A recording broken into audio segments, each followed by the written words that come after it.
Բարի երեկո, ժամը 20-ն է, Ազատության ուղիղ եթերում լրատվական կենտրոնն է։ Օրվա մի քանի թեմաներ նախ վերնագրերով։ Երևանը Բաքվին կրկին կոչ է անում խորհրդակցություններ սկսել խաղաղության պայմանագիրը ստորագրելու տեղի եւ ժամկետների շուրջ։ Ադրբեջանը նորից հայտարարում է սահմանային լարվածության մասին։ Այս ֆոնն է ստեղծում, որ մի հատ էլ Հայաստանը սկսել է կրակել, չենք էլ ստորագրելու։ Ցուցմունք տված ադրբեջանցի զինծառայողները պահանջել են Ռուբեն Վարդանյանի նկատմամբ ամենախիստ պատիժը սահմանել։ Самому строгому наказанию. Խորհրդարանը հաջորդ շաբաթ կքննարկի Հովիկ Աղազարյանին եւ Տարոն Մարգարյանին պատգամավորական անձեռնմխելիությունից զրկելու հարցը։ На войне как на войне, мы как играем. Միացյալ Նահանգների դատարանը հակասահմանադրական է ճանաչել USAID-ի փակումը, Ազատությունը նույնպես դատական հայց է ներկայացրել։ Ռուսաստանը չի համաձայնել մեկամսյա հրադադարի ամերիկյան առաջարկին։ Թուրքիայի իրավապահները ձերբակալել են նախագահ Էրդողանի գլխավոր քաղաքական հակառակորդ Էքրեմ Իմամօղլուին։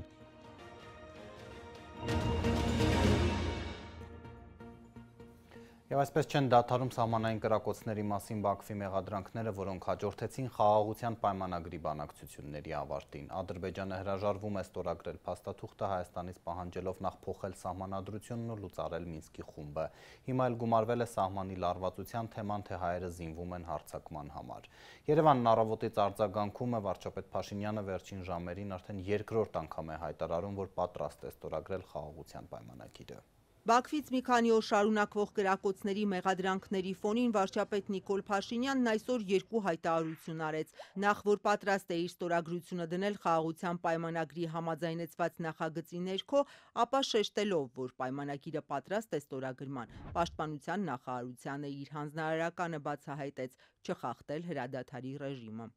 Հայաստանը գնում է խաղաղության եւ ոչ թե պատերազմի։ Նախքան այս գրառումը Բաքվից կրկնել էին ստորագրման իրենց նախապայմանները։ Ադրբեջանի նկատմամբ տարածքային նկրտումներ պարունակող Հայաստանի սահմանադրության փոփոխություն, Ղարաբաղյան հարցով տարիներ շարունակ զբաղված Մինսկի խմբի լուծարում։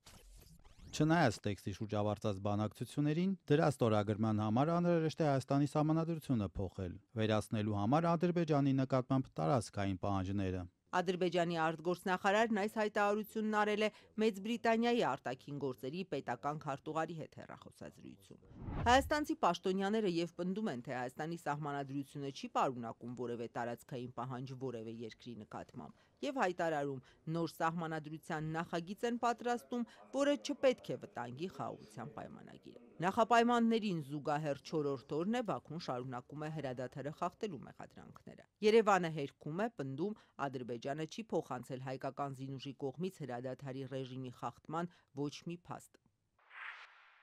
Ադրբեջանի պաշտպանության նախարարությունը շարունակում է ապատեղեկատվություն տարածել։ Հայաստանի ռազմական գերատեսչությունն առավոտյան կրկին հերքեց Բաքվի հայտարարությունը, թե ուշ երեկոյան 22:20-ից մինչև գիշերը ժամը 1:40 հայկական զինուժը կրակ է բացել սահմանագոտու արևելյան եւ հարավ-արևելյան հատվածում տեղակայված ադրբեջանական դիրքերի ուղղությամբ։ Ադրբեջանի պաշտպանության նախարարությունը հայտարարել էր Վարդենիսի վերին շորժայի հատվածներից իր դիրքերը թիրախավորելու մասին։ Արձագանքելով ադրբեջանական մեղադրանքներին Armenpress-ի հետ զրույցում նաև արտգործնախարարության խոսնակն է փաստերի բացակայությունից խոսել։ Եթե փոխանցվեն, ասել էր պաշտպանության նախարարությունը, հայկական կողմը պատրաստ է դրանք հետաքննել։ Անի Բադալյանը կոչ է արել Ադրբեջանին խորհրդակցություններ սկսել խաղաղության պայմանագրի համաձայնեցված տեքստը ստորագրելու տեղի եւ ժամկետների մասին։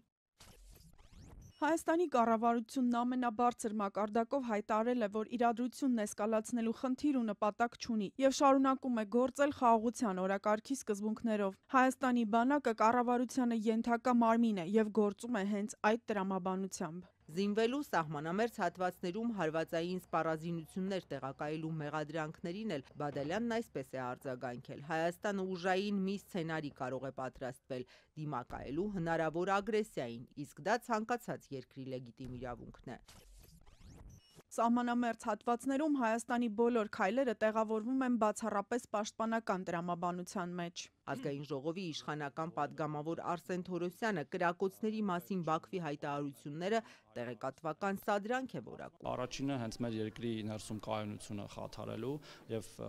նման դեպքեր ենք ունեցել, որպեսզի բոլորս այդպես ահուսարսափի մեջ ապրենք մոտավորապես։ Եվ երկրորդը, ես կարծում եմ, որ Ադրբեջանի համար մի քիչ անսպասելի էր արագ համաձայնեցումը խաղաղության պայմանագրի եւ նրանք նաեւ խնդիր են տեսնում այդ իրանց անսպասելիությունից դուրս գալու, ինչու ոչ նաև միգուցե իրանց քաղաքական գինը թանկացնելու, տարբեր դերակատարների մոտ ցույց տալու համար, որ տեսեք Հայաստանը դեստրուկտիվ է, մենք էլ տենց բան ենք, զոհի դերում ենք, մեզ պետքա դուք ավելի շատ աջակցեք եւ այլն։ Չնայած վարչապետ Նիկոլ Փաշինյանի թիմակիցն Ադրբեջանի պահվածքը ապակառուցողական է համարում, բայց Հայաստանի վարքագիծը կարծում է պետք է նույնը մնա։ Պաշտպանության նախարարությունը միշտ անկախ կլինեն նման հայտարարություններ, չեն լինի նման հայտարարություններ։ Պետքա ուշով հետևի մեր սահմանների վիճակին, անվտանգային վիճակին եւ ցանկացած դեպքում պատրաստ լինի արձագանքելու, բայց մենք մեր կողմից, ինչպես նշել են, երբեք որևէ ռազմական գործողություն չենք սկսելու մեր հարևանների հետ, որտեղ մենք ճանաչում ենք բոլոր մեր հարևանների տարածքային ամբողջականությունը։ Ընդդիմադիր Հայաստան խմբակցության պատգամավոր Աննա Գրիգորյանը կարծում է, վերջին օրերի հայտարարություններով Բաքուն հասկացնել է տալիս, չի պատրաստվում Երևանի հետ փաստաթուղթ ստորագրել։ Թուղթը, որտեղ արձանագրված են բոլոր ադրբեջանական պահանջները եւ որևէ դրույթ չկա, որը կարելի է ցույց տալ եւ ասել այս է Հայաստանի Հանրապետության շահերից է բխում, բայց նույնիսկ այս տիպի փաստաթուղթ ստանալուց հետո Ադրբեջանն ասում է՝ միգուցե ստորագրեմ, եթե դու փոխես քո սահմանադրությունը, Միսկի խմբի ֆորմատը չեղարկես, դրանից հետո գալու են անհավանական այլ պահանջներ, բայց այս կարճաժամկետ կտրվածքում էլ տեղեկատվական այս ֆոնն են ստեղծում, որ մի հատ էլ Հայաստանը սկսել է կրակել, չենք էլ ստորագրելու այդ պայմանագիրը։ Կրակոցների մասին հայտարարությունները հնչեցին խաղաղության համաձայնագրի բոլոր կետերը համաձայնեցնելու վերաբերյալ կողմերի հայտարարություններից բառացիորեն 3 օր անց։ Իդեպ ադրբեջանական իշխանական լրատվամիջոցները 3 առավոտյան տեղեկացրին, որ Ադրբեջանի պետական անվտանգության ծառայությունը կալանավորել է ադրբեջանական զինտեխնիկայի տեղաշարժի մասին TikTok-ում տեսանյութ տարածած տղամարդուն։ Ըստ հաղորդումների ադրբեջանական զինտեխնիկայի տեղաշարժի կադրերը փետրվարի 27-ին են նկարահանվել։ Եվ մինչ Հայաստանը խաղաղությունից է խոսում, Ադրբեջանի նախագահը դեռ նախորդ պատերազմի արդյունքներն է ամփոփում, բացահայտ խոսելով ուժով հարցեր լուծելու մասին։ Մինսկի խումբը լուծարելու պահանջների ֆոնին Իլհամ Ալիևը կրկին խիստ քննադատել է Միացյալ Նահանգներ, Ռուսաստան, Ֆրանսիա եռանախագահությունը, պնդելով, թե 3 երկրներն էլ Հայաստանին են պաշտպանել։ ԵԱՀԿ Մինսկի խումբը տարիներ շարունակ Բաքվին փորձում էր համոզել համակերպվելու տարածքների կորստի հետ եւ աջակցում էր Հայաստանին։ Պնդում է Ադրբեջանի նախագահ Իլհամ Ալիևը, որը տևական ժամանակ պաշտոնական Երևանից պահանջում է լուծարել Ղարաբաղյան հակամարտության կարգավորման մանդատ ունեցող միակ կառույցը։ Խաղաղության պայմանագրի տեքստի համաձայնեցումից հետո անգամ Բաքուն պնդում է փաստաթուղթը չի ստորագրի, քանի դեռ եռանախագահությունը չի լուծարվել։ Խարիջի գյուվելեր, խարիջի ülkeler։ Երեքն էլ միավորվել էին մեկ նպատակի շուրջ, ընդ որում այդ երկրների միջև ներկայիս հարաբերությունները ցույց են տալիս, որ դա հազվադեպ երևույթ է։ Այսինքն, ինչ է սա նշանակում։ Երեքն էլ կանգնած էին Հայաստանի կողքին, երեքն էլ տարբեր ճանապարհներով աջակցում էին Հայաստանին։ Մեկը զենք էր տալիս, մյուսը քաղաքական աջակցություն, երրորդը տնտեսական առավելություններ։ Hər üçü müxtəlif yollarla Ermənistanı dəstəkləyir։ Ադրբեջանի առաջնորդն այս մասին խոսում էր 3 Բաքվի վերահսկողության տակ անցած Լեռնային Ղարաբաղի Մատաղիսի գյուղում հաստատվող ադրբեջանցիների հետ հանդիպմանը։ Ադրբեջանի առաջնորդը, որը պնդում է, թե ինքն է առաջարկել Հայաստանին խաղաղություն կնքել, 3 իր ելույթում հայերին կրկին որակեց թշնամի, մի քանի անգամ փառաբանեց Ղարաբաղյան պատերազմը եւ չթաքցնելով հպարտությունը պնդեց. Ադրբեջանից բացի որևէ այլ երկրի համաշխարհային երկրորդ պատերազմից ի վեր չէր հաջողվել լիակատար հաղթանակի հասնել թշնամու նկատմամբ, հավելեց չի էլ հաջողվի։ Եթե մենք ուղղակի նայենք ժամանակակից աշխարհում տեղի ունեցող բախումներին, հակամարտություններին, պատերազմներին, եթե նայենք նորագույն պատմության պատերազմներին, ապա կարող եմ նույնիսկ ասել, որ համաշխարհային երկրորդ պատերազմից հետո ոչ ոք չի հասել այնպիսի միանշանակ եւ լիակատար հաղթանակի, ինչպես Ադրբեջանը։ Bir mənalı və tam qələbə heç kim tərəfindən qazanılmır. Artsakı Հայաստանը եւ վերջ։ Ալիևը վերստին հիշեց այն մարդը, ով ժամանակին ասում էր Ղարաբաղը Հայաստան է, այսօր ասում է Ղարաբաղն Ադրբեջան է, ակնհայտորեն նկատի ունենալով Հայաստանի վարչապետ Նիկոլ Փաշինյանին, ով նախ հայտարարել էր, թե Արցախը Հայաստան է եւ վերջ, ապա Արցախը ճանաչել որպես Ադրբեջանի տարածք։ Հայաստանի Հանրապետությունը, այո, ճանաչում է Ադրբեջանի 86,600 տարածքային ամբողջականությունը։ Երեք Արցախի Մարտակերտի շրջանում Իլհամ Ալիևը նաև Բաքվի բանտերում պահվող արցախցի պաշտոնյաներին անդրադարձավ, որոնք այս օրերին ծանր մեղադրանքներով դատվում են փակ դռների ետևում, ասաց, նրանք պատրաստվում էին տանկերով Բաքու հասնել եւ թեյ խմել։ Մինչ միջազգային իրավապաշտպան կազմակերպություններն ու Եվրախորհրդարանը կոչ են անում նրանց անհապաղ ազատ արձակել, Ալիևը պնդել է, պետք է պատասխան տան։ Տանկերը ռազմավարի պուրակում են, իրենք էլ թեյ են խմում, բայց համապատասխան վայրում, պետք է պատասխան տան, սպառնացել է Ալիևը։ Երեկվա իր ելույթի դրան հաջորդած Ադրբեջանի քաղաքացիների հետ հարց ու պատասխանի ընթացքում Ալիևը Հայաստանի հետ խաղաղության գործընթացից որևէ բառ չասաց այն դեպքում, երբ Երևանը մեկ շաբաթ է հայտարարում է, թե պատրաստ է ստորագրել բանակցված պայմանագիրը։ Ալիևը հայ-ադրբեջանական օրակարգին առհասարակ չանդրադարձավ, թեև Ադրբեջանի ռազմական գերատեսչությունը մինչ այդ օրեր շարունակ պնդում էր, թե հայկական զինուժը գնդակոծում է ադրբեջանական դիրքերը։ Ըստ հաղորդագրությունների Ալիևը երեկ կանգնած էր Բաքվի նշած թիրախներից ուղիղ գծով մի քանի կիլոմետր հեռավորության վրա։ Երևանը կտրականապես հերքում է մեղադրանքները։ Մինչ այդ Բաքվում շարունակվում է Արցախի ղեկավարության դատավարությունը ծանրագույն մեղադրանքներով, չնայած խոշտանգումների մասին ահազանգերին, ադրբեջանական քարոզչական կադրերում Ղարաբաղի նախկին առաջնորդներին վերագրվում են ցուցմունքներ, բանտային պայմաններից գոհունակության խոսքեր։ Դոնալդ Թրամփի ազգային անվտանգության գծով խորհրդականներ նախորդին ասել, որ բանտարկյալները պետք է ազատ արձակվեն։ Մեկ տասնյակից ավելի ադրբեջանցի զինծառայողներ երեք ցուցմունք են տվել Բաքվի ռազմական դատարանում, պահանջելով Ռուբեն Վարդանյանի նկատմամբ ամենախիստ պատիժը սահմանել։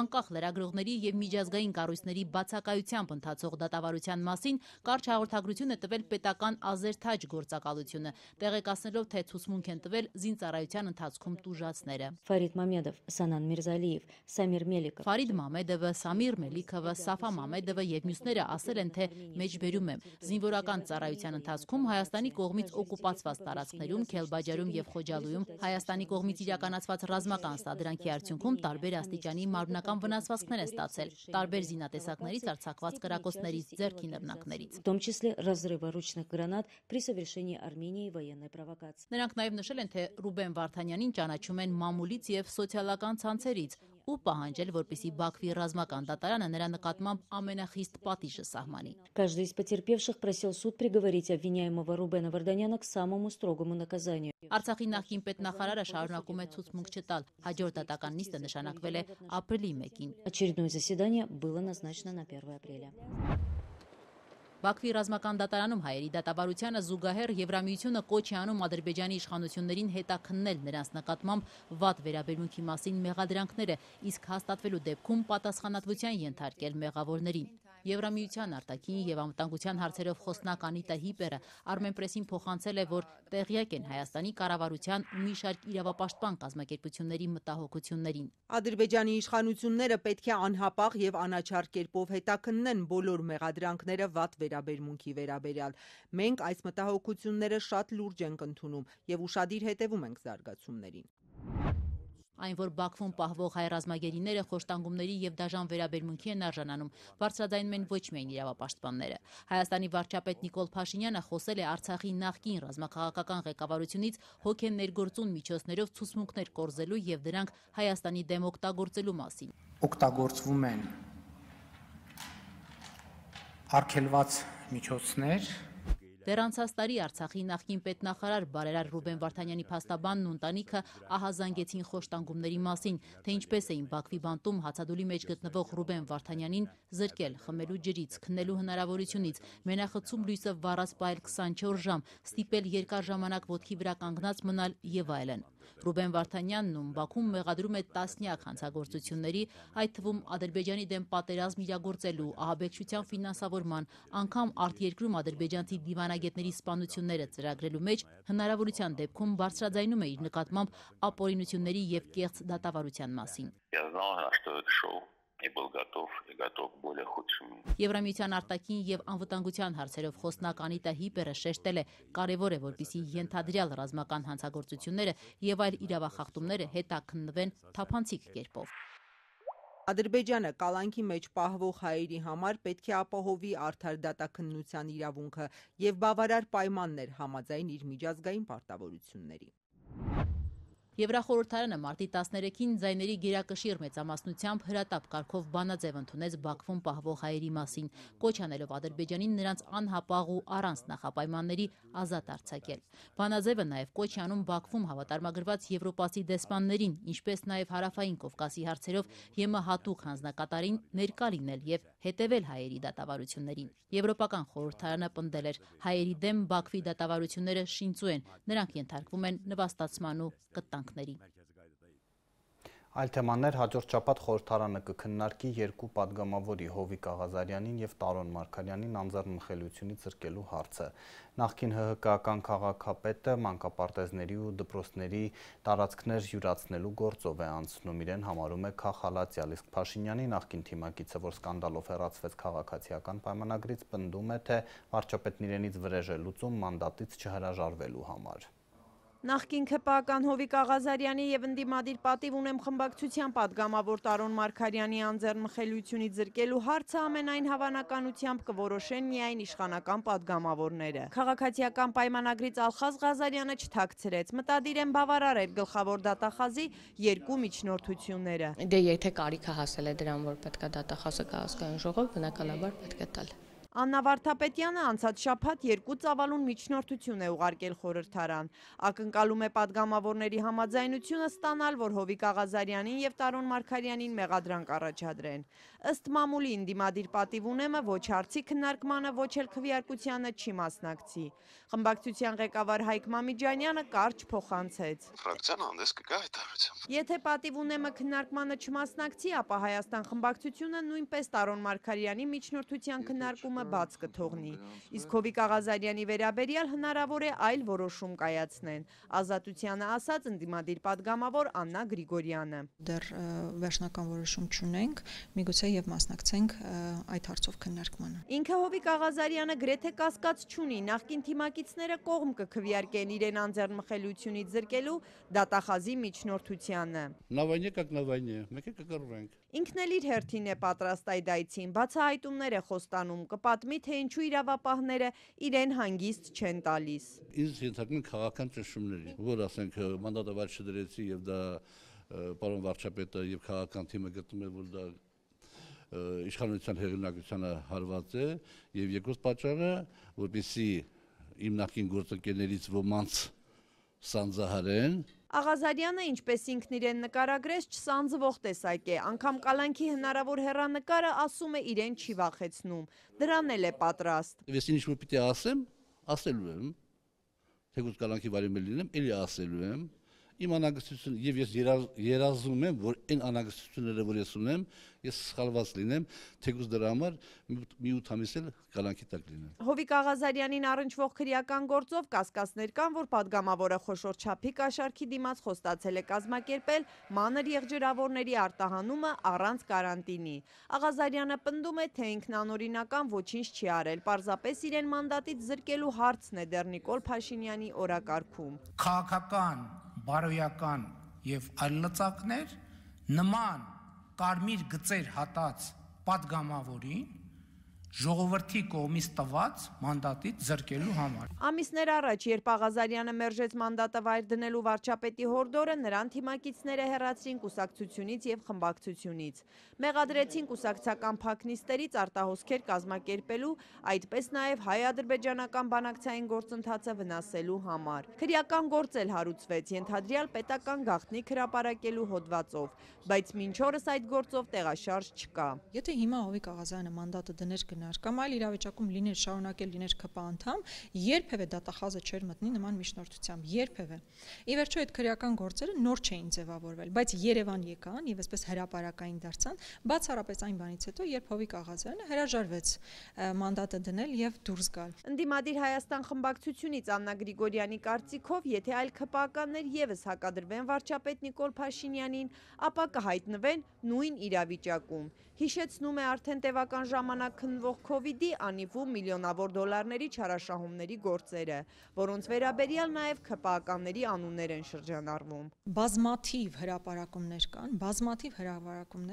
որոնք առնվազն պետքա հիմք դառնային, որպեսզի Տիգրան Ավինյանը, մյուսները, ովքեր այդ բարձր պաշտոններ են զբաղեցվել,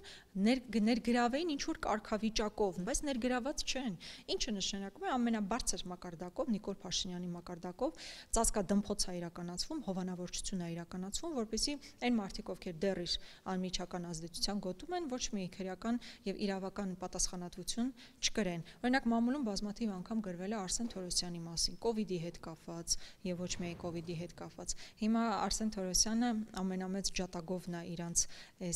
այսպես կոչված խաղաղության գործընթացի, հետեւաբար դատախազը իր համար չի գա։ Ի տարբերություն Հովիկ Աղազարյանի լուր է Տարոն Մարգարյանը։ Նրան առնչվող քրեական գործը, որ վերաբերում է Երևանում մանկապարտեզների եւ դպրոցների տարածքների ապօրինի օտարման դեպքերին, քաղաքական է համարում հանրապետական կուսակցությունը։ Ամերիկյան դատարանը հակասահմանադրական է ճանաչել միջազգային զարգացման գործակալության USAID-ի փակումը, դատավորը կարգադրել է վերաբացել գործակալությունը, նշվում է, որ նախագահ Թրամփի վարչակազմը հավանաբար սահմանադրության մի քանի դրույթներ է խախտել, այդ թվում իշխանությունների տարանջատման սկզբունքը։ Թրամփի վարչակազմը կրճատել է Վաշինգտոնի միջազգային օգնությունը հատկացնող առաջատար կառույցի ծրագրերի 83%-ը։ Այժմ էլ Պուտին-Թրամփ երեկվա հեռախոսազրույցի մասին մեկամսյա հրադադարի ամերիկյան պլանին Մոսկվան համաձայն է մասնակի, խոստանում են չթիրախավորել ուկրաինական էներգետիկ ենթակառուցվածքները, բայց պատերազմը չի դադարի։ Նախագահների այս պայմանավորվածությունը սակայն փաստացի իրականություն չդարձավ։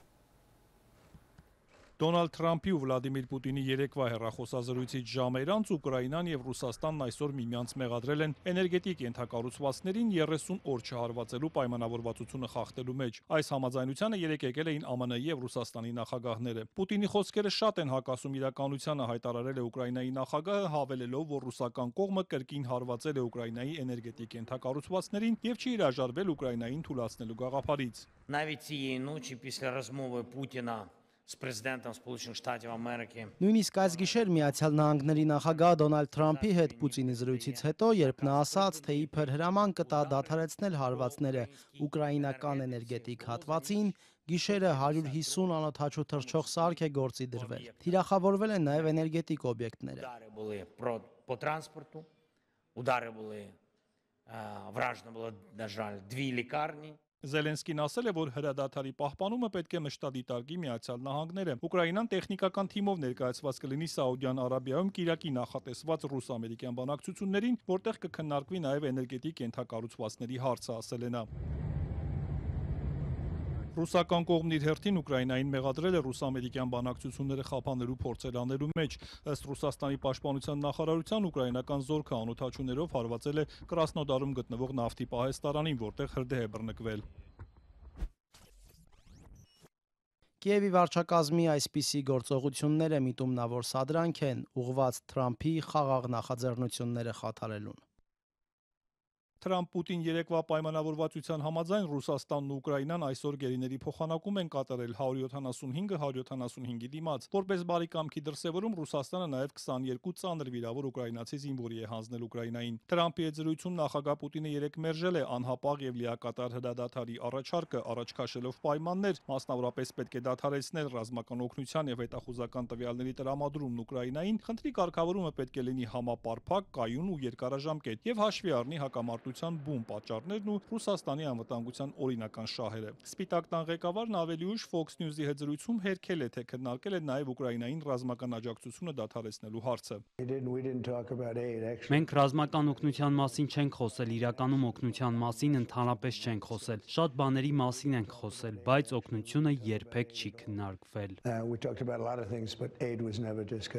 Ուկրաինայում խորը թերահավատություն կա, որ ռուս-ամերիկյան բանակցությունները կհանգեցնեն հրադադարի։ Միջազգային հարցերով փորձագետ Ստանիսլավ Ժելիխովսկին Նաստայա Շևրեմիային ասել է, որ ամենայն հավանականությամբ Պուտինն առայժմ չի դադարեցնի կրակը։ Хотя, конечно же, запас прочности у России иссякает. Չնայած Ռուսաստանի ուժերը սպառվում են, իսկ ինչ վերաբերում է բանակցություններին, Պուտինը պատրաստ է դա անել, բայց միայն այն դեպքում, եթե նրա վերջնագրերը լսվեն ու ընդունվեն։ И приняты его ультимативные условия. Ուկրաինայի խորհրդարանի падգամավոր Արսենի Պուշկարենկոն Ազատության ուկրաինական ծառայության հետ զրույցում ասել է, որ փոխվել է Ռուսաստանի հանդեպ Եվրոպական միության երկրների, ինչպես նաև Մեծ Բրիտանիայի դիրքորոշումը, ապա հավելել, որ Ռուսաստանը չի դադարեցնի պատերազմը։ Կարծում եմ Ռուսաստանը կշարունակի ձգձգել պատերազմը եւ հիմարացնել Ամերիկայի Միացյալ Նահանգներին եւ մյուս դաշնակիցներին։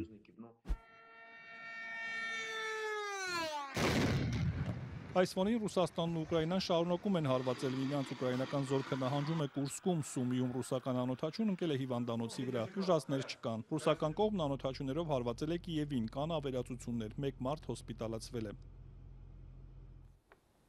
Եվ քիչ առաջ Սպիտակ տունը հաղորդեց, որ նախագահ Թրամփը մոտ 1 ժամանոց հեռախոսազրույց է ունեցել Ուկրաինայի առաջնորդ Վլադիմիր Զելենսկու հետ։ Թրամփը զրույցը որակել է շատ լավ, միտված Կիևի եւ Մոսկվայի դիրքորոշումները մոտեցնելուն, Վաշինգտոնը խոստանում է առաջիկայում հանդես գալ մանրամասն հայտարարությամբ։ Ձերբակալվել է Ստամբուլի քաղաքապետ նախագահ Էրդողանի քաղաքական գլխավոր հակառակորդ Էքրեմ Իմամօղլուն, նա թուրքական ընդդիմության ամենահայտնի գործիչներից է, ոստիկանների գալու լուրը ստանալով ասել է, որ Թուրքիան բռնապետության է վերածվում, բայց ինքը չի հանձնվելու։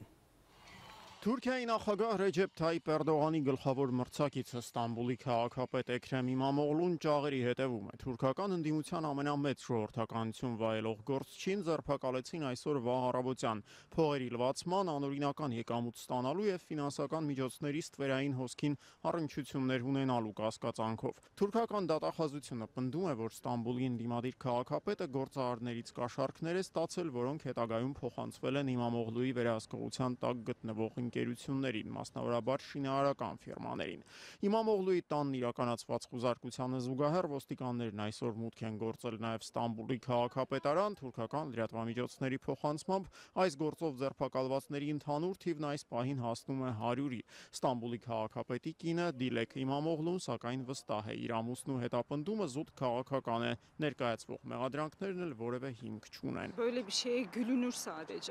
Պնդումները, թե իմ ամուսինն առնչություններ ունի քրեական կամ նույնիսկ ահաբեկչական կազմակերպությունների հետ, ուղղակի ծիծաղելի են։ Ստամբուլի քաղաքապետի թիմակիցները Թուրքիայի խոշորագույն ընդդիմադիր կուսակցության ժողովրդի հանրապետականի անդամները համոզված են, տեղի ունեցողը հեղաշրջում է, որի նպատակը 2028 թվականի նախագահական ընտրություններին ընդառաջ ընդդիմադիր ամենաուժեղ թեկնածուին շարքից հանելն է։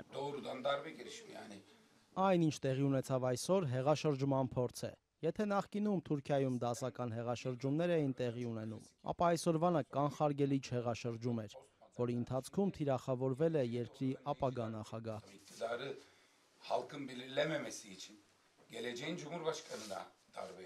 Ընդդիմադիր ժողովրդի հանրապետական կուսակցության առաջնորդ Օզգյուր Օզելի այս հայտարարությունը չափազանցություն չէ։ Փետրվարի վերջին անցկացված սոցհարցումները վկայում են, որ եթե ընտրությունները հիմա կազմակերպվեին, ապա առաջին փուլում առավելագույն թվով քվեներ կստանային գործող նախագահ Ռեջեփ Թայիփ Էրդողանն ու Էքրեմ Իմամօղլուն։ Երկրորդ փուլում սակայն Էրդողանը հաղթելու որևէ շանս չէր ունենա։ Նրա օգտին պատրաստ է քվեարկել թուրք ընտրողների 42, իսկ Ստամբուլի քաղաքապետի օգտին գրեթե 58%-ը։ Իմամօղլուի ձերբակալությունից անմիջապես հետո նրա կողմնակիցները սկսեցին հավաքվել Ստամբուլի քաղաքապետարանի մոտ, վանկարկելով օրը կգա եւ Արդարություն ու զարգացում կուսակցությունը պատասխան կտա։ Թուրքական իշխանություններն առայժմ փորձում են կանխել ընդդիմության աջակիցների բողոքի ակցիաների տարածումը։ Նախագահ Էրդողանի կողմից նշանակված Ստամբուլի նահանգապետը հրահանգել է մինչև մարտի 23-ը քաղաքում եւ դրան հարող բոլոր շրջաններում արգելել ցույցերն ու հանրահավաքները, ինչպես նաեւ փակել քաղաքի կենտրոնում գտնվող մետրոյի կայարաններից մի քանիսը ցուցարարների հոսքը կանխելու նպատակով։ Ազատություն ռադիոկայանը դիմել է ամերիկյան դատարան կանխելու կոնգրեսի տրամադրած ֆինանսավորումը դադարեցնելու փորձերը։ Ռադիոկայանը հիմնավորման մեջ նշել է, որ դրամաշնորհի դադարեցումով խախտվել է Միացյալ Նահանգների սահմանադրությունը, որը կոնգրեսին բացառիկ լիազորություն է տալիս դաշնային ծախսերի նկատմամբ։ Ազատության նախագահ Սթիվեն Կապուսն ասել է, որ օրենքը ռադիոկայանի կողմն է եւ աշխարհի բռնակալների կողմից ազատության վախճանը տոնելը վաղաժամ է։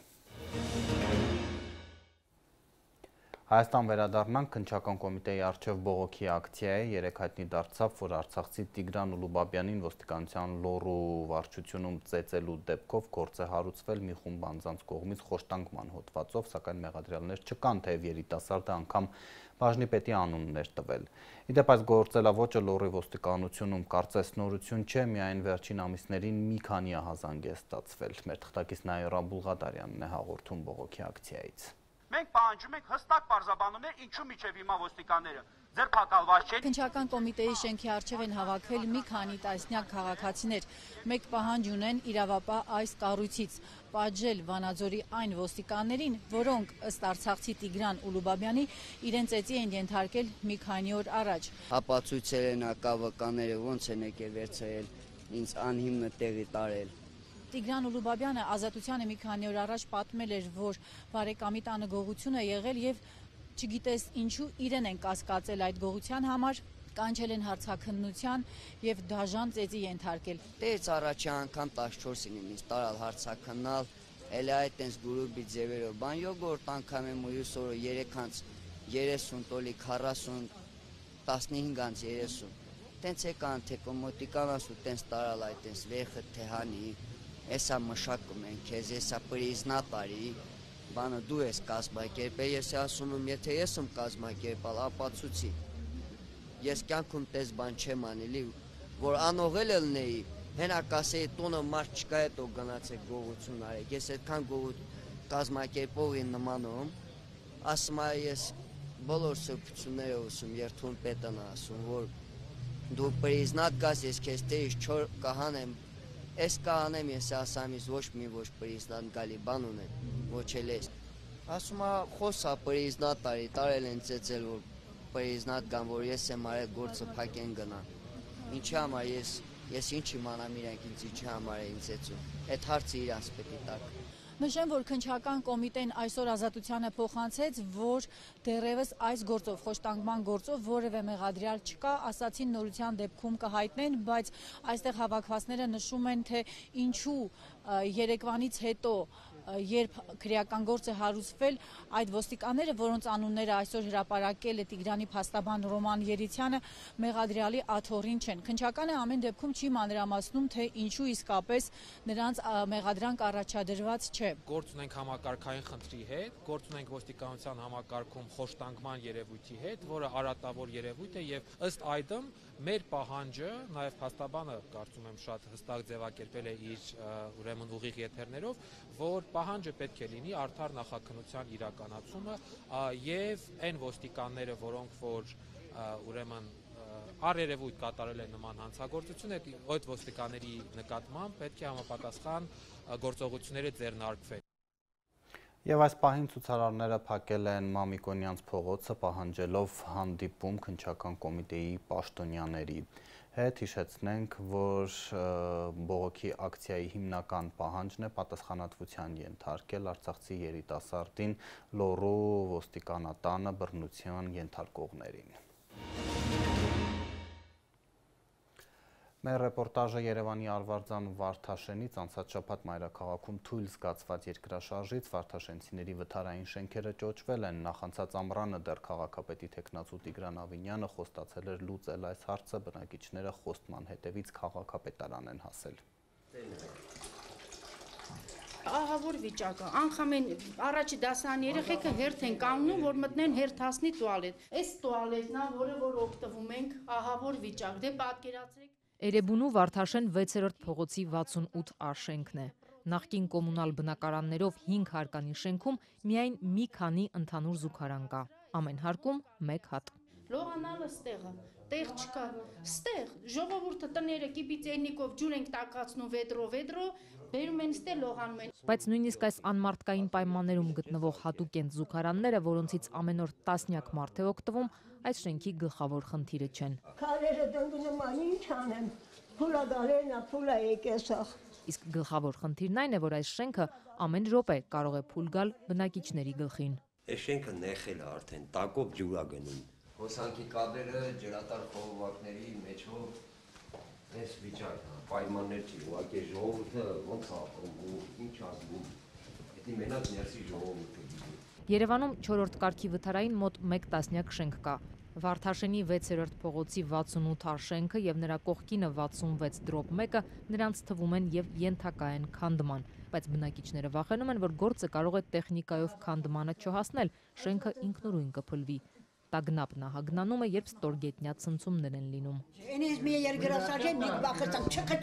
չխ պատերը թափում է։ Վայ ասին քելել են փողոցի մա չենք էլ կարող 5 հարկից չենք այս վիճակի։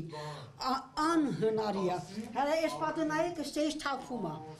Նկարեք, այսի նայեք։ Շենքում ամենուր բորբոսի խոնավության կոյուղաջրերի հոտ է տարածված։ Պատերն ու առաստաղը ճաքճքած են, տեղ-տեղ քարեր են թափվել, աստիճանների արանքներում ճեղքեր են երևում։ Պատշգամբների վիճակն այնքան վատ է, որ թաղապետարանն անցած տարի որոշ պատշգամբներ պարզապես ապամոնտաժել է, որ դրանք չփլվեն։ Նայեք, ապամոնտաժել են,